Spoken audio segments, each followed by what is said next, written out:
Well, we begin this morning with the latest on the midterm elections and new information about how engaged voters are. We are now just 15 days away from Election Day, and NBC News polling numbers show voters are more fired up about the high-stakes contest than ever. 70% of voters say this election is more important to them than past midterms. That's up 6 points compared to August and September. Closer look at the party breakdown shows 78% of Republicans feel this year's elections are important compared to 69% of Democrats. NBC News senior political editor Mark Murray joins us now for more on the latest polling numbers. Mark, good morning to you. So what stood out to you from the results of this latest NBC News poll? What does it say about voters' state of mind right now? Yeah, Joe, it really says that we're headed for unprecedented midterm turnout. Back in the 2018 midterms, which set a record, our poll showed that 65% of voters said that they had high interest in the election. Now it's at 70%. And what we've seen in the Trump and then the post-Trump era has been just unprecedented turnout. And I think we're all bracing for that again.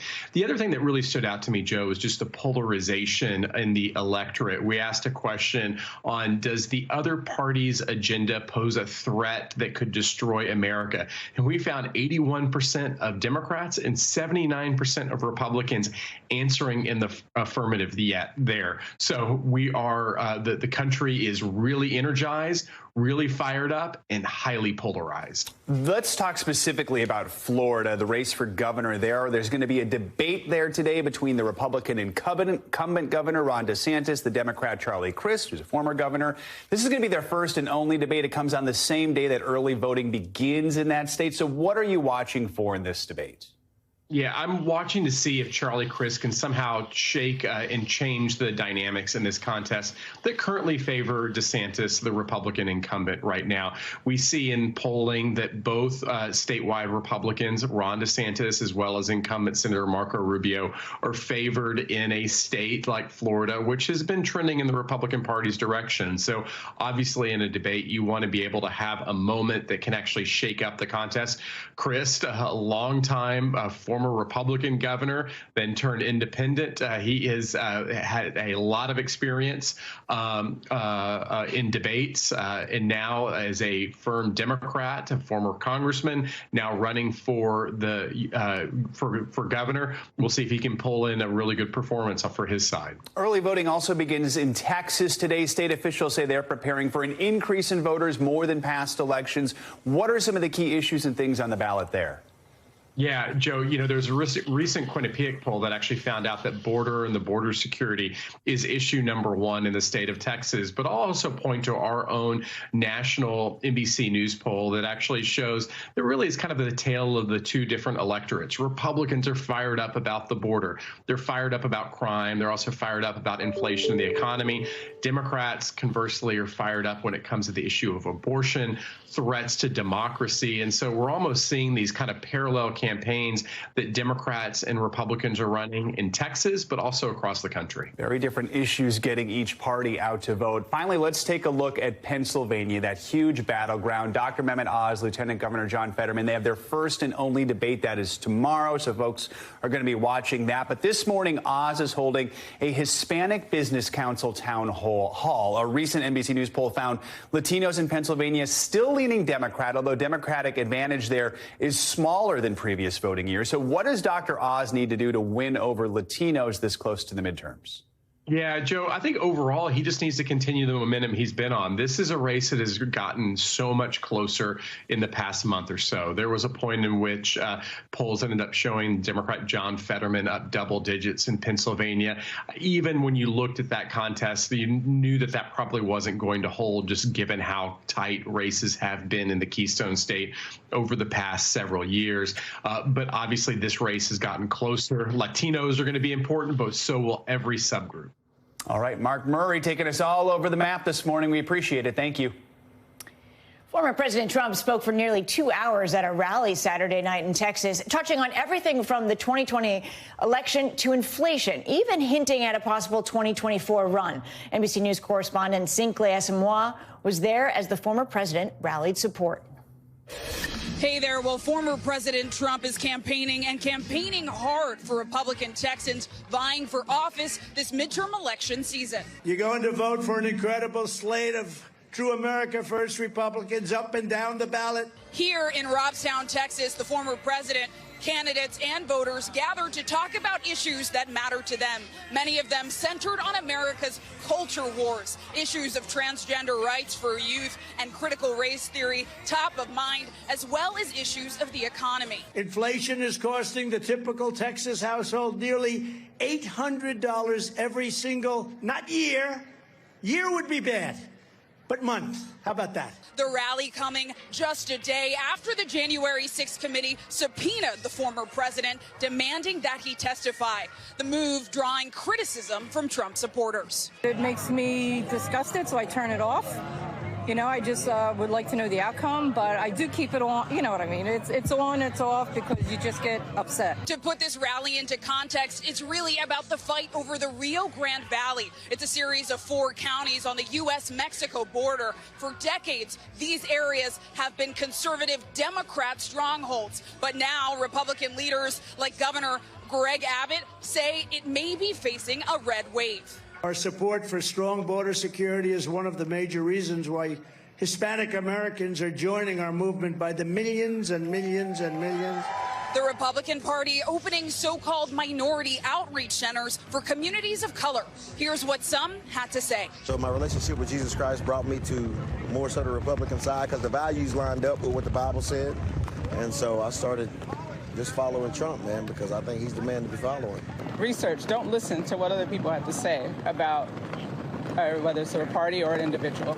I mean, politics are politics. Nothing is perfect, but do some research. Notably absent, Republican Senator Ted Cruz. Also absent was Texas Governor Greg Abbott, who in a statement to NBC says he welcomes President Trump to Texas, however, had to be out of town for a prior commitment. Ultimately, the rally and former President Trump's endorsements reflecting his potential impact on the midterm elections.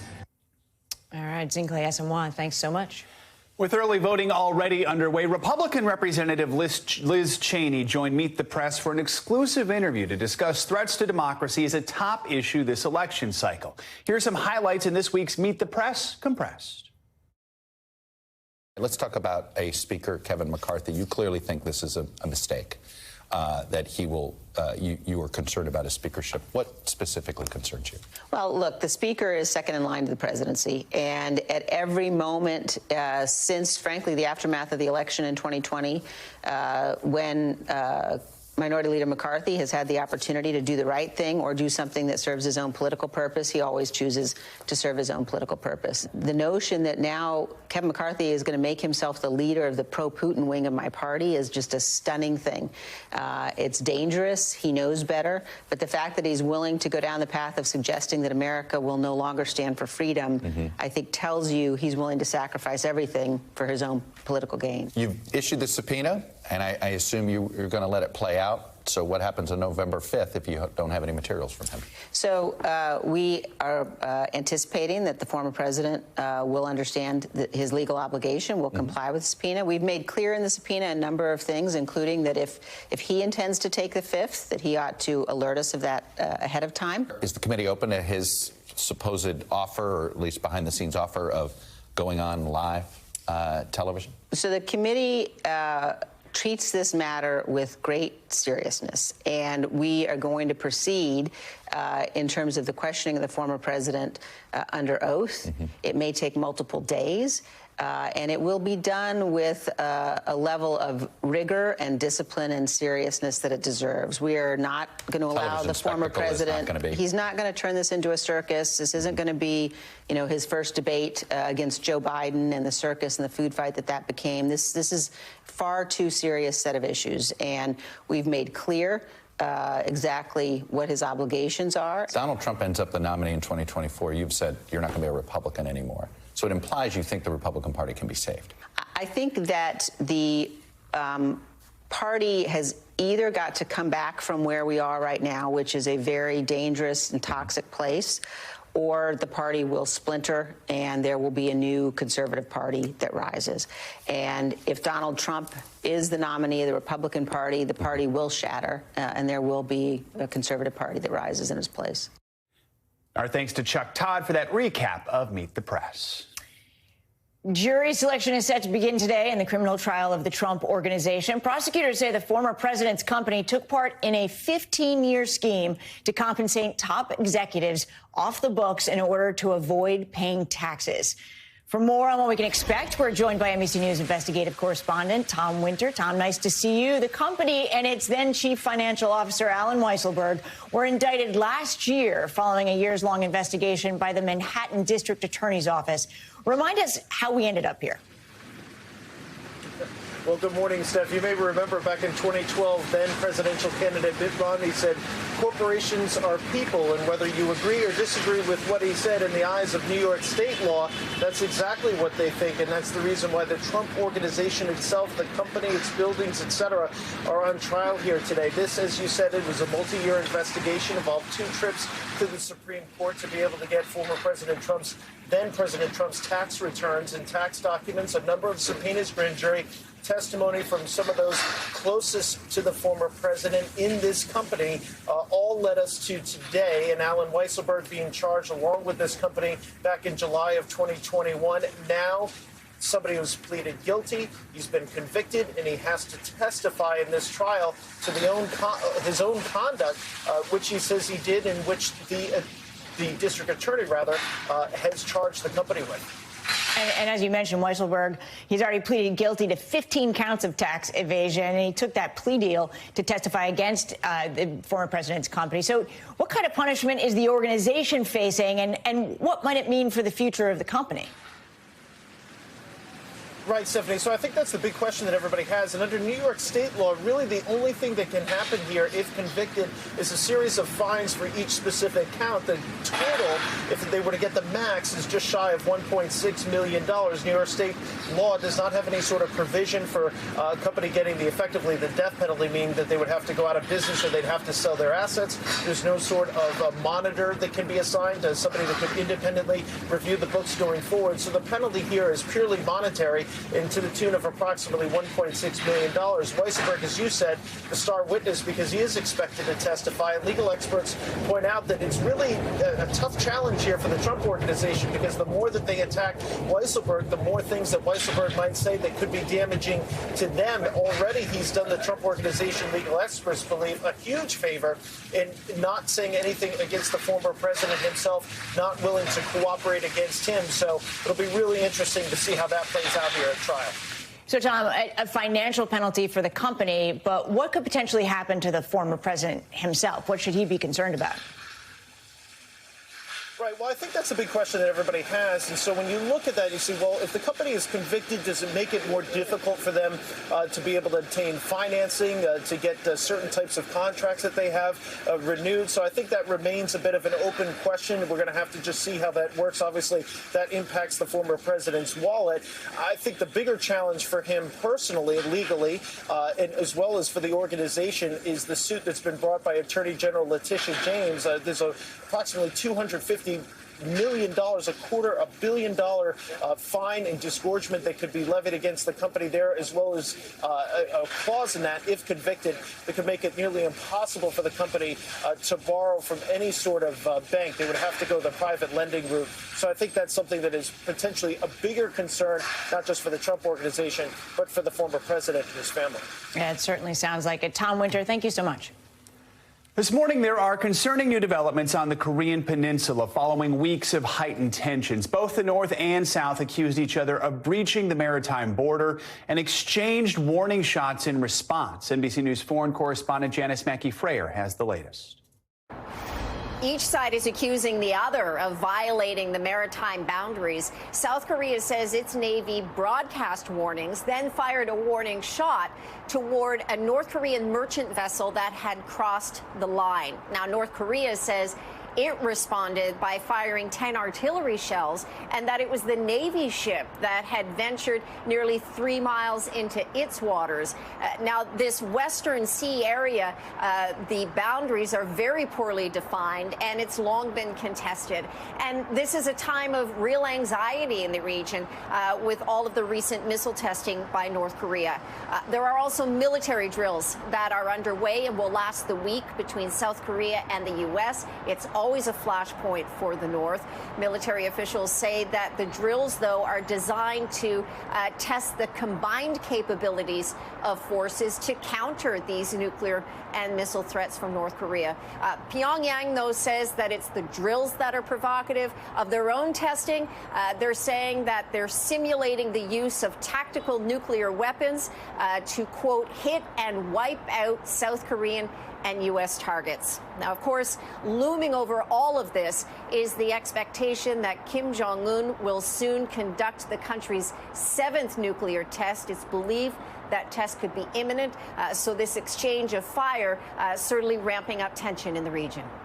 All right, Janice, thank you so much. Turning now to the war in Ukraine, the pro-Russian administration in the southern Kherson region is urging civilians to evacuate. That's because they're expecting a major counteroffensive by Ukrainian forces. Reports say about 25,000 people have fled since last Tuesday, but that's much less than the 60,000 that local officials were aiming for. It comes as Ukraine's military continues to make gains in the south.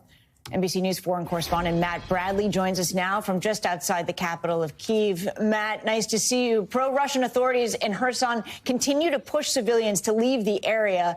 And this morning we're hearing they're also forming a local militia. Just how tense is the situation there right now? Yeah, I mean, this local militia talk, I mean, this is the kind of thing that actually the Ukrainians have been doing. They have their own local militias called territorial defense units, and they've been very effective, particularly back in 2014 when this fight really began.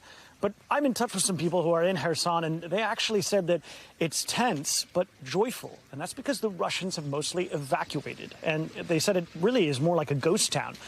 They've said that they don't really want to walk around. And these are people who are speaking to me by text message. The internet is really limited there, and they don't want to show their faces. We would try to do video interviews with them, but they were too frightened. And they said that, you know, the situation there is really pregnant with some sort of event that's about to happen. They feel as though there's about to be an invasion, but they don't know what that's going to look like. They don't know what the remaining Russian forces and pro-Russian elements who are still there, they don't know how they're going to react. So it really is an ominous situation there, particularly because there hasn't actually been an assault on the city of Kherson yet. But the Russians seem to be retreating ahead of that. We've also heard from them that some of these Russian forces have changed into civilian clothing, either to help them escape, pretending to be civilians, or because they want to blend in with civilians in the city and try to keep the Ukrainian forces from shooting at them. Either way, it's a very threatening and very ominous situation there in that southern city. You know, Matt, we've seen over the last few weeks Russia intensifying attacks on Ukraine's energy facilities. So how are authorities coping with the power outages that are happening there? Yeah, it's really extraordinary because those energy companies are finding their own engineers on the front lines. And tragically, I spoke with actually the CEO of the state-run energy corporation. He said 5 of his people have died since the beginning of the fighting. And it's a really threatening situation because, of course, they're trying to fix the damage wrought by mostly these Iranian drones that have been specifically targeting electrical installations.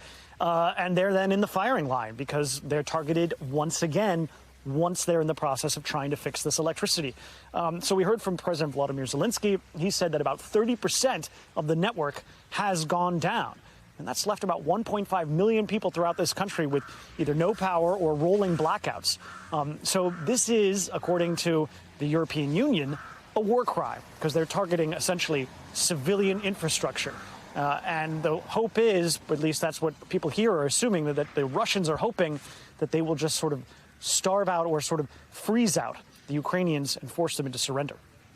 Oh, it's going to be a really tough winter. You know, also over the weekend, Russia's defense minister held a series of phone calls with his counterparts in the U.S., Britain, France, and Turkey. He said the situation was rapidly escalating and alleged that Ukraine could use a dirty bomb. What's been the response to that? Yeah, the White House has sort of said that this is not true. President Volodymyr Zelensky and other top officials have said that this is not true, that this is ridiculous. Ukraine gave up its nuclear arsenal back in the 1990s as a concession to Russia. So they really don't have much in the way of any nuclear devices. But a dirty bomb is a very sort of fungible notion. It's not entirely clear what that could be. It could be any manner of nuclear devices. And it doesn't necessarily mean a high yield sort of explosion. It could be something that kind of just spreads nuclear waste or nuclear material over a certain area. Regardless, this is a really interesting gambit by the Russians. It seems as though they're setting the groundwork for possibly using their own nuclear device so they can blame it on Ukraine. All right, Matt, thanks so much. Let's get a check on your morning news now. Weather. Meteorologist Michelle Grossman's with us. Hey, Michelle, good morning. Hey there, good to see you guys. And we are watching a series of cold fronts bringing some unsettled weather across the country. We have 3 fronts that are bringing unsettled weather, one being in the northwest, one in the northern plains stretching down to the southern plains, and then one also in portions of the northeast bringing some wet weather there. So taking a look at radar, we are tracking showers. We're also tracking some thunderstorms in the northern tier of the nation. Where you see the blue, that is the snow falling. We're also seeing pink. That's a mixture of some freezing rain, some rain, and we're also looking at thunderstorms, the darker colors indicating the heaviest rain. You see those lightning strikes too there. And that's just indicating how much energy we have out there. So this is a strong cold front. It's going to bring the chance for severe weather as we go throughout this Monday, especially in portions of the southern plains. So as we slide down to the south, we're looking at higher elevation snow also in New Mexico and Arizona. Looking at lower elevation rain, some heavy rain falling in portions of Texas, also Oklahoma. And that will be the story as we go throughout this afternoon. Could see strong winds, even the chance of a tornado or two. I'll show you that in just a minute. But this is that strong cold front moving through the middle of the nation. We're seeing winds along this front up to 50 miles per hour. Could see some heavy rain, too, some heavy downpours.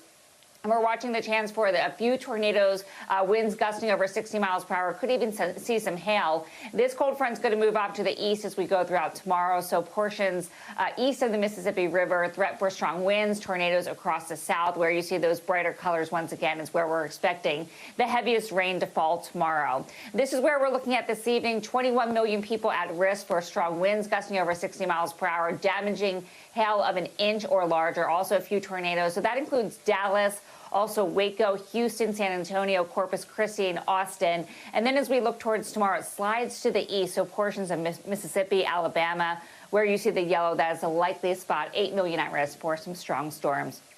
Also looking at the chance for some heavy rainfall, really stretching from portions of the Midwest into the Mississippi Valley, the Tennessee Valley, into portions of the South. And it's really due to this temperature contrast. So out ahead of this front, we're looking at really warm weather. Temperatures well above normal for this time of year. Into the 70s, the 80s, 10 to 20 degrees above normal for this time of year. Back behind it, it is cold, 40s and 50s. We're seeing temperatures dropping 30 degrees back behind this front. So in the middle, you guys, that's where we're going to see the threat for severe weather, those heavy rains and also really gusty winds. We're going to watch this really closely for you. All right, a lot of fall rain and storms. Michelle, thank you so much. Thanks for watching our YouTube channel. Follow today's top stories and breaking news by downloading the NBC News app.